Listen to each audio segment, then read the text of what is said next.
It's time! It's time! It's time for the Wrestling Observer Extra. Wrestling Observer Extra. The moment you've all been waiting for. The undisputed, most diabolical villain in the world. With Dave Meltzer, right here on The Law. Live audio wrestling. Dave, it's been a week of turmoil in the WWE, culminating with tonight's show.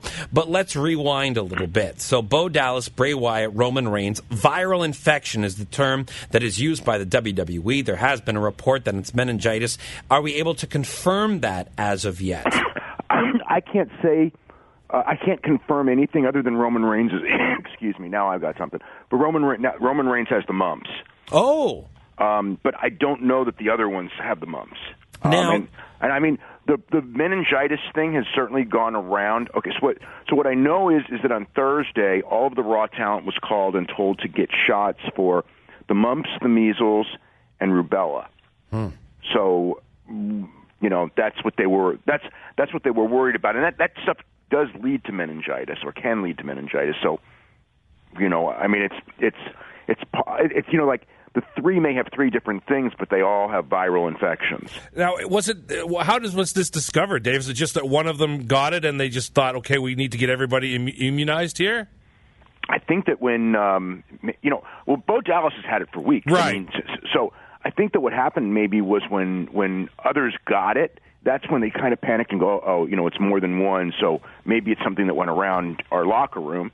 So that's probably when when they heard that Roman Reigns got it. Yeah. Because Roman Reigns wasn't direct family. So maybe that's it.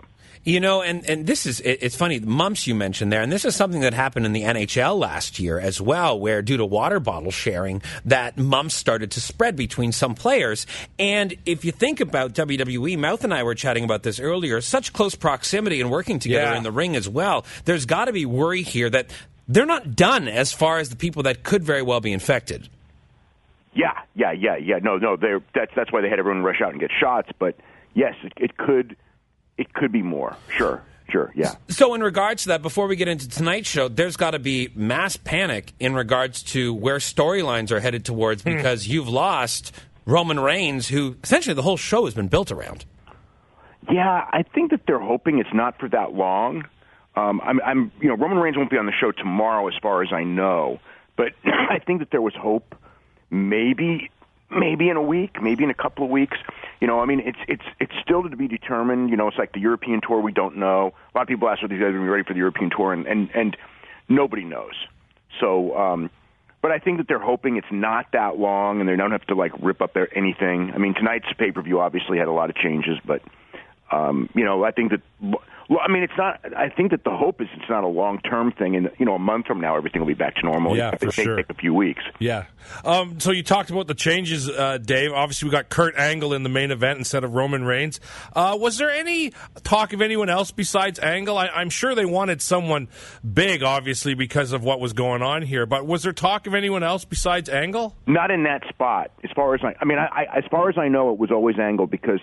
I do know that Lesnar wasn't called, and you would think that if there was somebody, especially in Minneapolis, right? Yeah. That you would think that if somebody was going to be called, it would be. And I think the idea is that we have to give something special, and I think the idea is that Lesnar he's a regular character, but Kurt Angle's comeback is really special. So therefore, I think that's why they went with him in that spot. And as far as the AJ Styles selection, was that? I think that there were people called over the AJ Styles selection because they had to bring him in from Santiago, Chile, a 15-hour flight. They did call some other people for that one, but they, you know, I think you know John Cena, and I don't know that John was called, but like John Cena's got a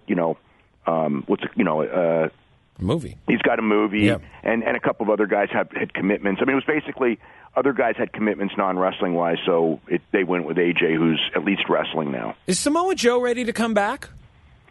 The last I heard, it was late October, so that would mean we are pretty much late October. So it should be any day now. Maybe it's tomorrow. Maybe he was. Maybe you know. I mean, hey, look, when they did that angle on Monday night, I thought it was Samoa Joe that was going to come in at the end, not Kane. Right. Yeah. Wow. Well, we got Kane, and we got all the changes we talked about. And overall, Dave, what did you think of tonight's show? thought that like the last two matches were really good, and up to that point, I thought it was not that good of a show at all. On paper, it didn't look like it. You know, if you looked at it match by match, it kind of felt like, okay, AJ Styles and Finn Balor is going to be great. You know, I mean, you can't miss, and it was great.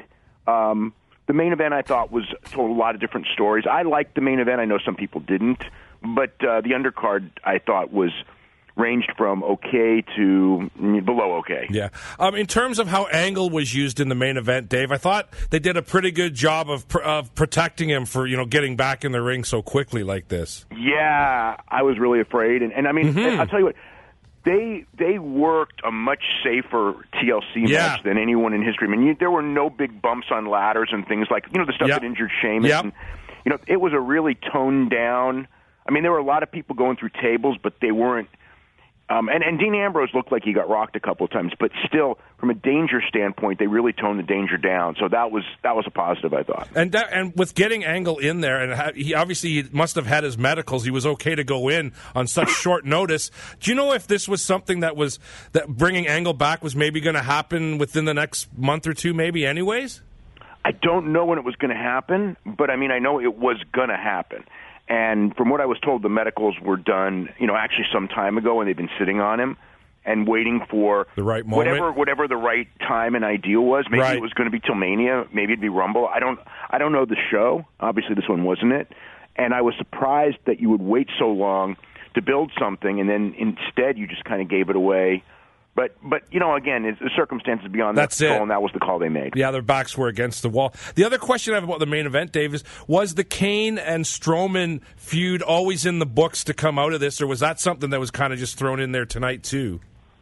I think it probably was in the books because I don't think there was any other reason to bring back Kane. Right. Well, that's exactly. I was trying to figure that out too, and it obviously is to give someone for Strowman to work with. Obviously, yeah, with Strowman, because I think the idea is. I mean, it could have been Joe, but I guess that the idea was that they wanted a different guy for Strowman to work with Strowman. I guess with Strowman as a big babyface, they wanted a big heel. Yeah, exactly. So is Kane back now? Is he not? What happened with the election? He's not the mayor? Did that fall through? As far as I know, he's still running. But he's going to come back and do this. I know. Again, we don't know how much. It may just be a TV gig and not working house shows, and that's only 1 day a week, 2 days a week. Right. So we don't know how extensive his schedule is. I mean, he wasn't booked on any of these shows, the house shows tours or anything like that up until this week. Now that could also change.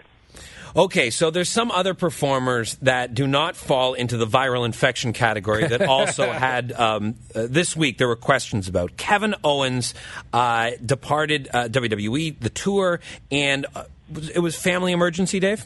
Family emergency. I don't know the details, but I was told that is accurate, and as far as, then it's to be determined when he comes back. So, wow. So he's going to be away for a while. So no, I don't know that. It's just I was just told it's to be determined. Like, will he be back? This week, next week, and it was there's no time when he will be back. That's etched in stone at this point. That's interesting because we've just seen the framework put in place for new best friends, Sammy and Kevin, and it seemed like the confrontation with Shane McMahon was coming this week on SmackDown. It was. So you've definitely got a hole to fill there.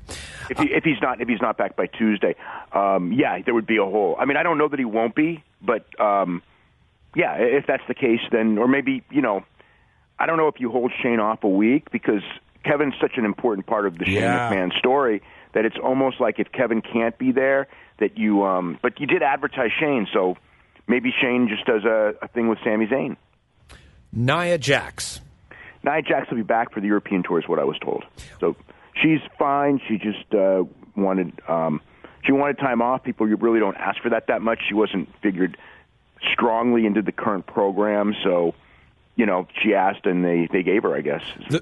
So the rumors of the walkout never happened. Okay, yeah, that one was not a walkout. That was I mean, obviously she's beaten down and tired and hurt a little bit. I think everyone is, but I was it's not. It wasn't as what it was made out to be. Okay, now the one that was the walkout, Neville, have we heard any updates there? Dave, have you got any new information there? No, nothing other than he wants to leave, and I guess they have to work that out. It was like how they're going to release him, or if they're going to hold him, or and what kind of release they'll give him, and how long was his contract and all that kind of stuff. The key is how long his contract is, because they can hold him.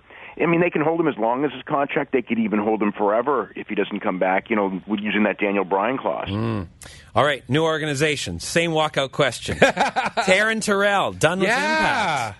Taryn Terrell. So here's the deal. Taryn Terrell there's some reason, it's the same thing as Jim Cornette. There's some reason that she can't get into Canada. And since they're doing everything in Canada now, they couldn't use her. Dave, does it go back to the WrestleMania incident and the arrest with the Drew McIntyre incident? It could be. I wasn't told what the incident was, but yeah, it could be that. But I just was told that she can't get into Canada, and that made her with the company. She can't. It made it a moot point because they're doing all their TV in Canada now. We're tough on wrestlers and rock stars up here in Canada. It's hard to get in if you've got anything on your record. What's the story with Lucha Underground? They finished up this week. Any news on a possible next season? Nothing new that we haven't talked about already. I mean, there's El Rey has an offer, but it would be for much less money than they can make it on without major cutbacks. They're trying to look for another station, but I mean, in this marketplace, to get a station that's going to pay them enough money to tape and spend money the way they did is going to be exceedingly difficult. Yeah. But, they can come, what they have on the table is they can come back with a stripped-down show. So we'll see what happens. And finally, last point from my side, Mouth has one more. Chris Jericho and Kenny Omega are being funny on Twitter. They sure are. Yeah. Okay, so it's pretty clear to me it's an angle. Now, is that an angle to lead to a match, at the Tokyo Dome or on like a New Japan show or a Ring of Honor show? I don't know. Chris Jericho has said many times he won't work for anyone. He won't wrestle for anyone unless it's WWE. So for them to wrestle, Kenny Omega's not coming to WWE anytime soon. So is Kenny Omega getting on the boat?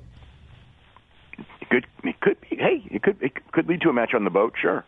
Because Chris Jericho, for those of you who don't know, Jericho cruise. Chris Jericho's doing a cruise that involves a lot of Ring of Honor talent and a whole bunch of people on this cruise, and they're running a tournament on the cruise as well. So, I mean, I don't expect these two guys to be in the tournament, but a special attraction of that match on a boat. How bizarre is that? It's great. Well, and then with all the metal bands too, and the Young Bucks are in their thing too. So maybe it's like a 6-man tag on the boat, with Jericho but Jericho is on the boat, and I could see him. I could definitely see him wrestling on that cruise. For sure. Yeah. That makes a lot of sense. I'm for sure. Now, Dave, we've got to wrap things up for this week, but I just wanted to compliment you on the Bobby Heenan stuff in particular in this week's newsletter. I liked your approach with this one where you kind of did the career rundown, and here you just kind of talked about what a great character he was and his sense of humor, because I actually got to meet him in person once too, and I couldn't believe how funny he was in person. So I thought you did a great job on conveying that in the newsletter this week. Thanks. Yeah. I've been wanting to do that story for a couple of weeks now, so I finally had the time and the space. Yep. Speaking of the newsletter, what is in it coming up this week? Just trying to sort out everything that's happening here. And so Raw is supposed to be really big tomorrow, so whatever happens on Raw. And then, it was a big weekend of a lot of different things. I saw some awesome matches at PWG. Sure. Probably bios on Stan Kowalski and Bill Kirsten. Bill Kirsten was a longtime television announcer out of Kansas City. Stan Kowalski, the Big K, was a AWA fixture for most of the history of the AWA. I think, and he did. If you remember, like in the late '80s, he did some television announcing as well. So he was around all the time, and I actually got to meet him last year at the Wrestling Hall of Fame in Waterloo. In fact, I sat at a table. It was my family and his family, and he had a really storied life, and he did a lot of work for charity, which is what he was recognized for at the Hall of Fame. I mean, he was, for veterans in the Minnesota area, he worked, He was like one of the main guys doing that for decades. So, that was probably more of his claim to fame than wrestling, but he had a long wrestling career, and he was a great athlete before, in college at University of Minnesota. Nice. Look forward to reading that. You bet. We look forward to that and chatting with you again next week at this very same time. Thanks very much, Dave. Okay, have a great week. You too. Dave Meltzer, WrestlingObserver.com is where you can find all his work that he was just talking about right there. Go subscribe.